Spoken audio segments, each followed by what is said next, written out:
Let me ask you this very simple question. One day you see a random boy sitting by a dark staircase. People pass by, no one stopped and ask him why or try to strike a conversation. And then you approach him. And then the first thing you see on his two arms are red and purple marks of whipping. What would you do? An 8 or 9 years old boy, I'm not sure, sitting there on the dark staircase just by himself in a school ground. And the moment I approached him was like after a few people passed by and no one actually paused to even look and question and have a conversation with him. I sat down with him and what's happening, right?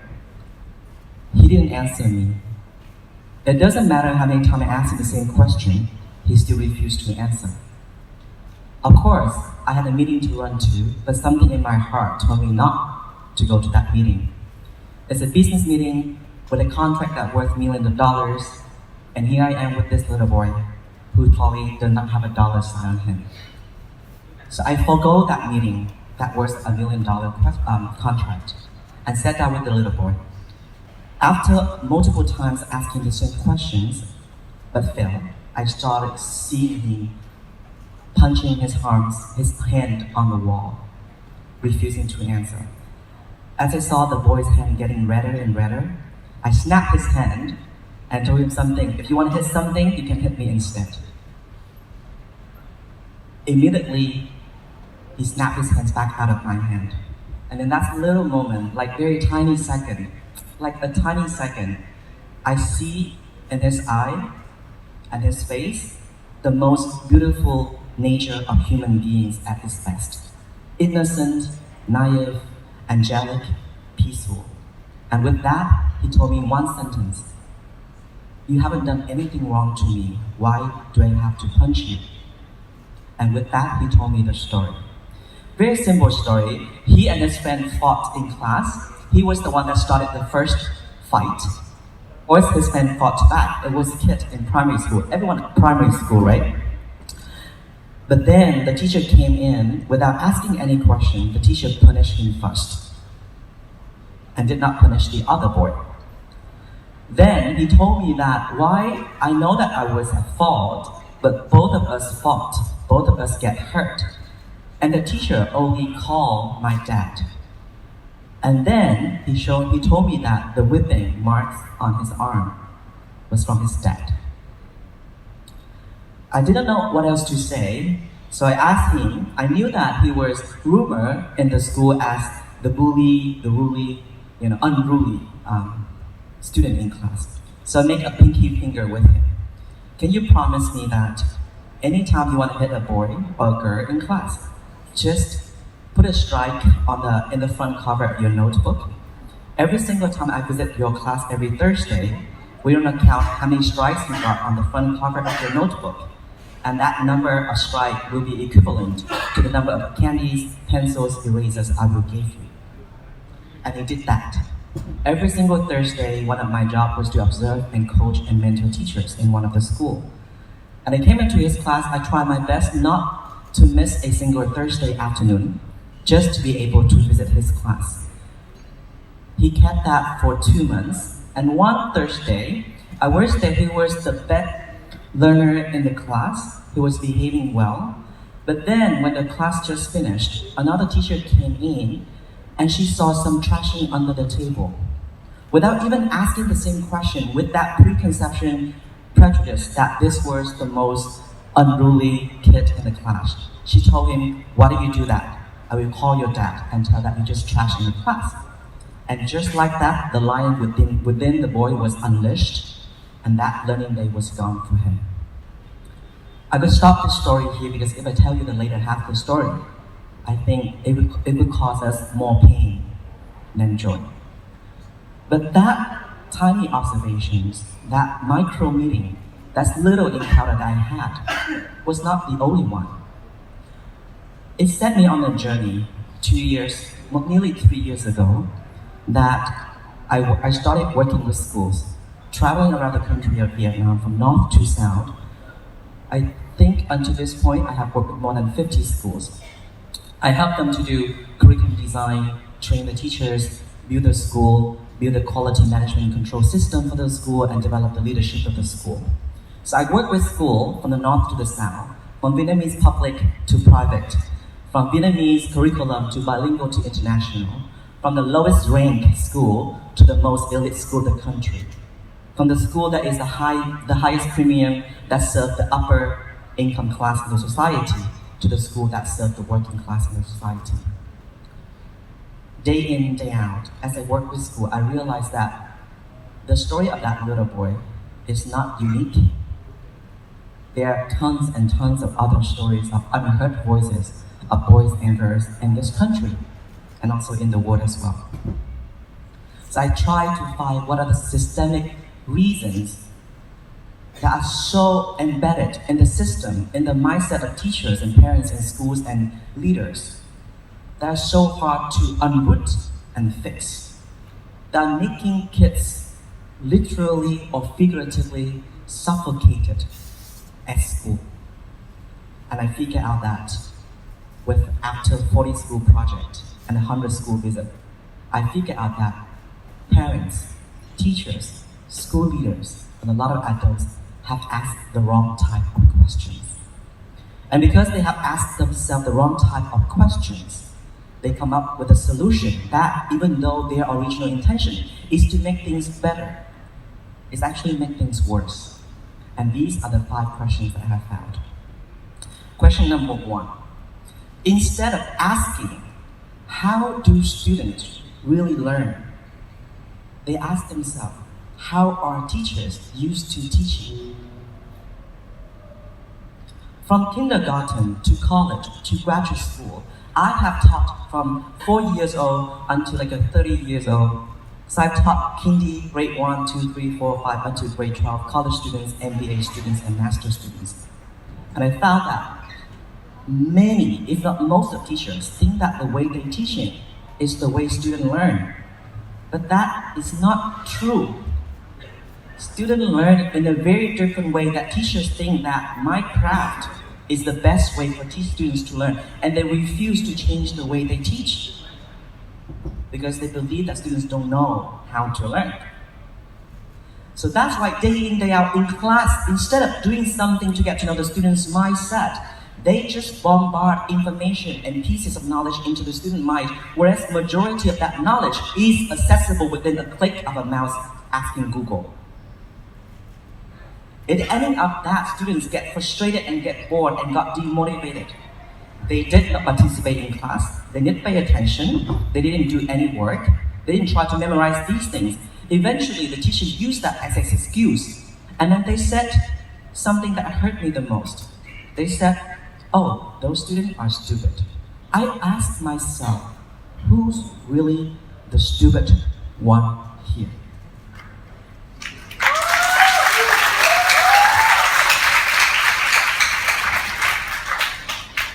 If you don't know how to better your craft to teach to the kid, they have the most powerful and wonderful machine to learn in this entire universe, which is the brain.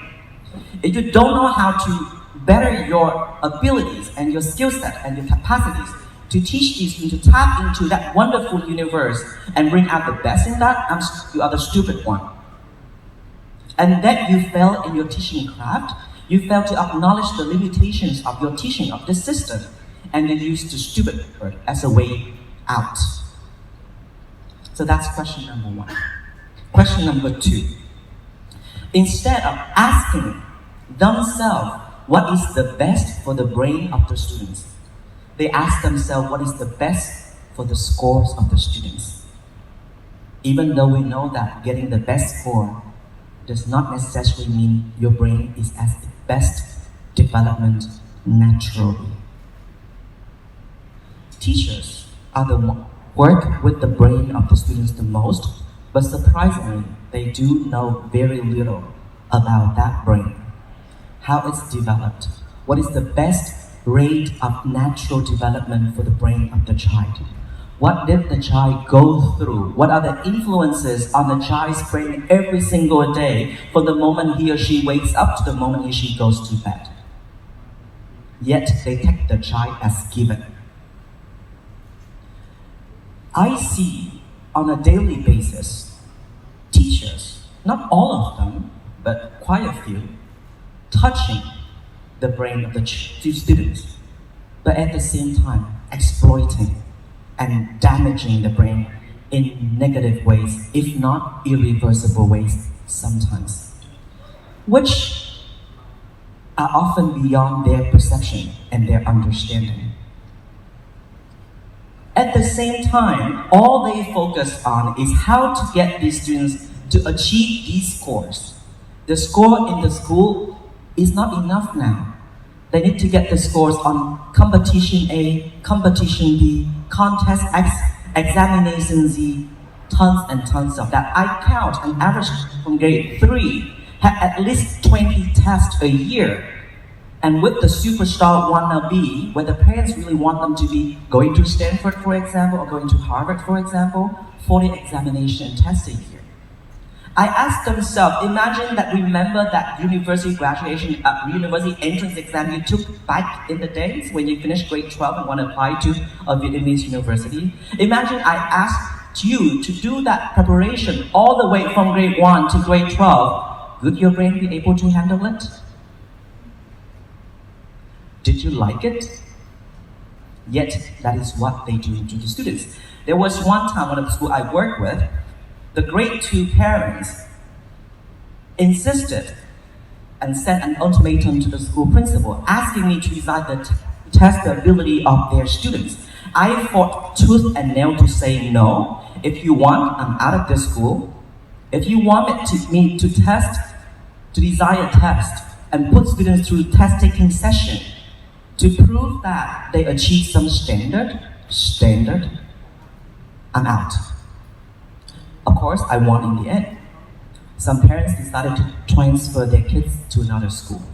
Well, surprisingly, it's destiny. I worked for the other school as well. 6 months later, I saw those same kids in the class of the other school. There's something that pained me even more. The joy, the curiosity, the creativity, the happiness of learning have been sucked out of the face and the eyes and the body language of those kids because that school is super famous for test taking.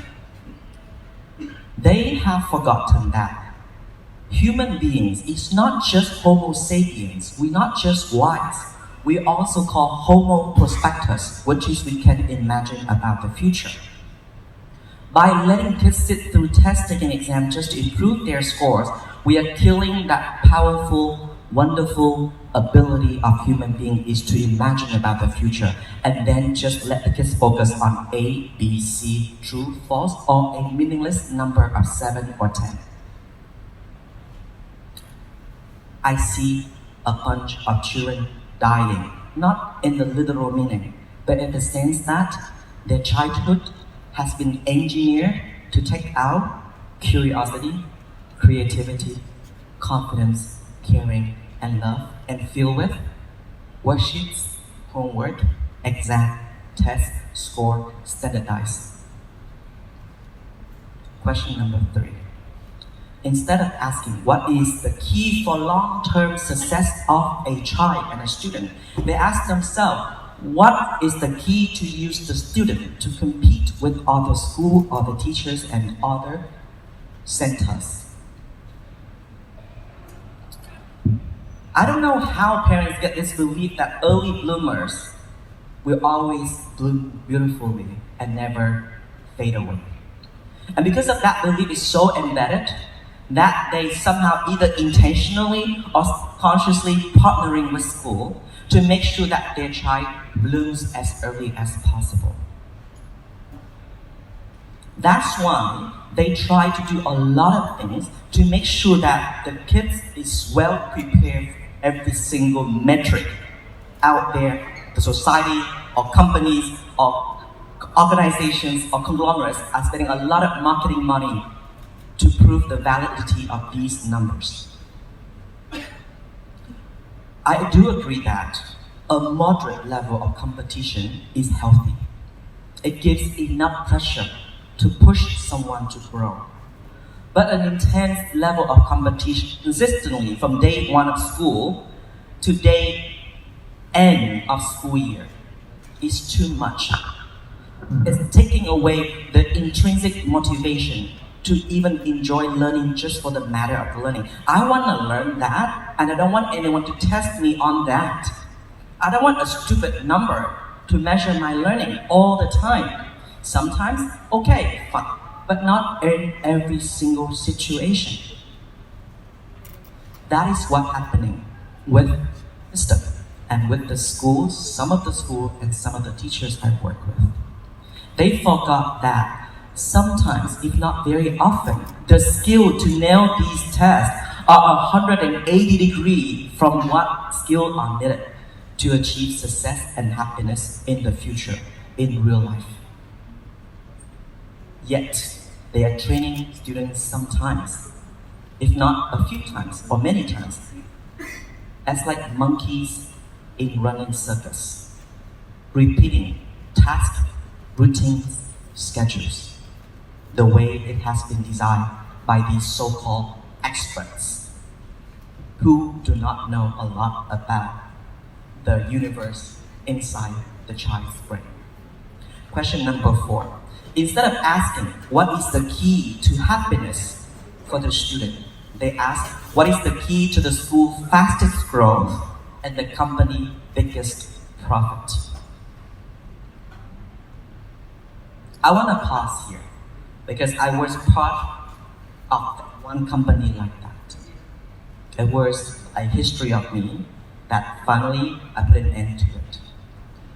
But the reason I put this is I single-handedly observe kids from the moment they wake up until the moment they go to bed.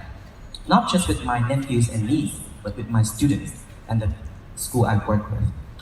Do the kids really feel happy that they wake up at 6 a.m. to be at school 7:30 a.m. and then a punch of serious session, right, to 4 p.m. Then have a little time and then rush to after-school learning center for another 2 or 3 hours, just to come home and see a pile of homework that probably doesn't mean a lot to them at that time. Do they feel really happy? We don't know, or you don't know. I do know that no one of them feels happy. Yet, companies and after-school learning centers start to raise their time instead of 7 p.m. earlier to 5:30 and now to 4:30 p.m. just to make sure that they have more capacity filling of the center facilities. Even though that means some of the kids only have half an hour between official school and after-school learning centers. Some companies, if not a lot of companies, are doing a lot of marketing to making sure that kids are signed up for test prep as early as possible. I feel it's a stupid decision. Stupid. From an educational perspective, that you advise a grade 5 and grade 6 students to start studying for IELTS and TOEFL and SAT, where teenagers and adolescents is the best time of creativity in their brain.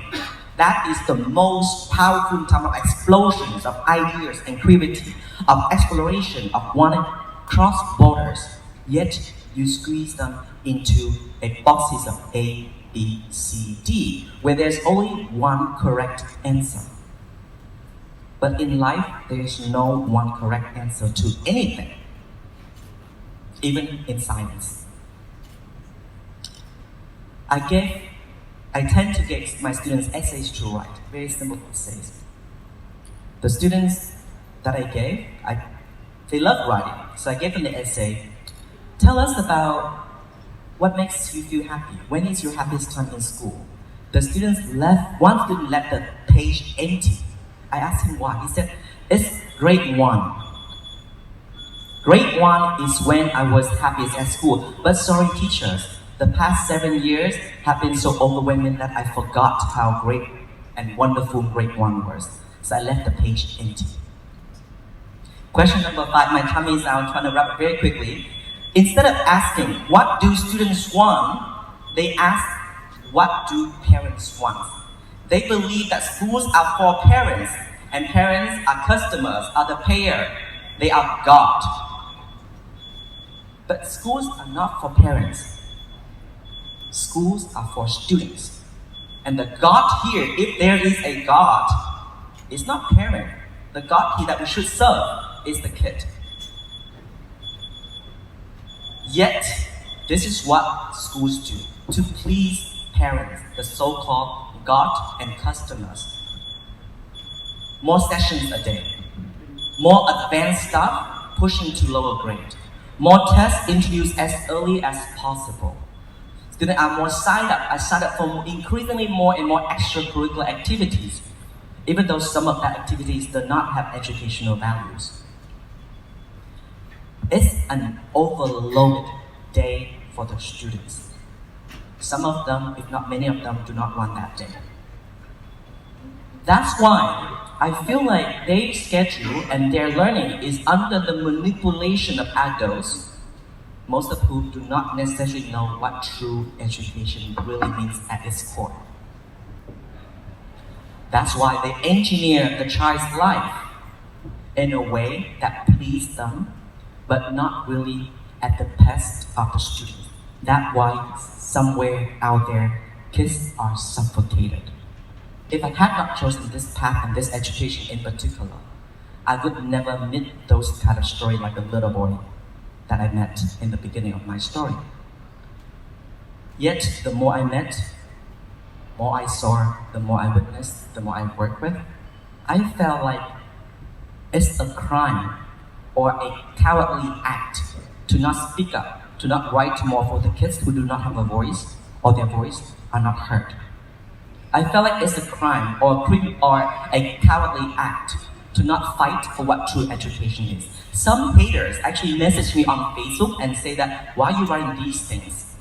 I say, I'm not trying to attack a particular organization or individual, I'm just trying to attack a mindset. And honestly, I felt weak. Sometimes I wanted to give up this portion, but every single time I wanted to give up, I remember the story like that little boy I had. That story popped up more vividly and more clearly and more urgently and more passionately than those haters out there that send me hating messages on my Facebook. That's why I did not give up. I believe that everything in life happens for a reason and every encounter has a meaning. The reason why you're here today, maybe you and I met for a particular purpose and a particular reasons. If you're sitting here for the past 20 minutes, I'm sorry I'm over time, you share some of the things that I've shared. You have experienced, you have seen it somewhere, I urge you to do something. Out there are kids that are being suffocated in the figurative meaning. Out there are kids whose voices have not been heard. I believe that an idea does not stay in one person's mind. Once it finds the connection with other people's mind and people consciously take action with that idea, it can become a very powerful change agent. Do not be ignorant. Do not be a bystander. And do not be a coward. Do not be one of those who say, this is none of my business because I'm not working in education. Screw you. This is your business. It doesn't take one person to educate a child. It takes the whole neighborhood, the whole school, the whole society, online or offline, to educate the child. Because that child will grow up and live in that community. That child may very well be the teacher of your kids. That child may be the daughter or the son-in-law of you. That child may very well be your caretaker when you grow up. So if you have an idea and you want education to be better, that some kids will benefit from your work, there's a lot of things to do. Speak up, take action, spread the word, lead the change, and be the change. If you can't do any of those things, either directly or indirectly, I believe that some child out there is benefiting from your courage and bravery to speak up for the child, for the children that are being suffocated but unheard in schools out there. If you can't do that, I don't know you, and I don't know what you will do, and I cannot keep track of all of your movements and all of your words. For now, let me say on behalf of those children in the future, a very sincere thank you from the bottom of my heart that you're doing good things for those children. Let's unschool the suffocating child by taking an action.